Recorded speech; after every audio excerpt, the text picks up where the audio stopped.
ज़बूर 91।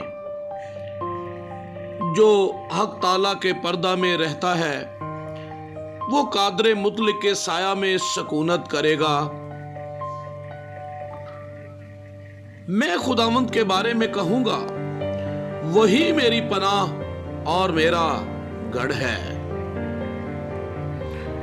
वो मेरा खुदा है जिस पर मेरा तवक्कुल है,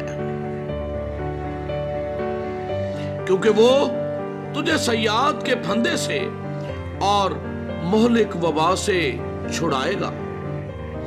वो तुझे अपने परों से छिपा लेगा और तुझे उसके बाजुओं के नीचे पनाह मिलेगी। उसकी सच्चाई डाल और सिपर है।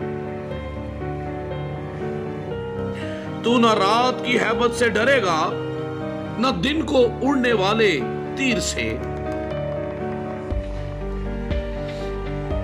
ना उस वबा से जो अंधेरे में चलती है, ना उस हलाकत से जो दोपहर को वीरान करती है। तेरे आसपास 1000 गिर जाएंगे और तेरे दाहिने हाथ की तरफ 10,000, लेकिन वो तेरे नजदीक ना आएगी। लेकिन तू अपनी आंखों से निगाह करेगा और शरीरों के अंजाम को देखेगा।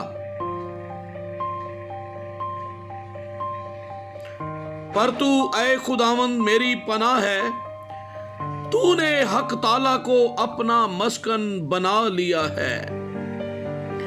तुझ पर कोई आफत ना आएगी और कोई वबा तेरे ख़ैमा के नजदीक ना पहुंचेगी। वो तेरी बाबत अपने फरिश्तों को हुक्म देगा कि तेरी सब राहों में तेरी हिफाजत करें। वो तुझे अपने हाथों पर उठा लेंगे ताकि ऐसा ना हो कि तेरे पांव को पत्थर से ठेस लगे। तू शेर बब्बर और अफई को रौंदेगा, तू जवान शेर और अजदहा को पामाल करेगा। क्योंकि उसने मुझसे दिल लगाया है, इसलिए मैं उसे छुड़ाऊंगा। मैं उसे सरफराज करूंगा, क्योंकि उसने मेरा नाम पहचाना है। वो मुझे पुकारेगा और मैं उसे जवाब दूंगा। मैं मुसीबत में उसके साथ रहूंगा, मैं उसे छुड़ाऊंगा और इज्जत बख्शूंगा। मैं उसे उम्र की दराजी से आसूदा करूंगा और अपनी निजात उसे दिखाऊंगा। आमीन।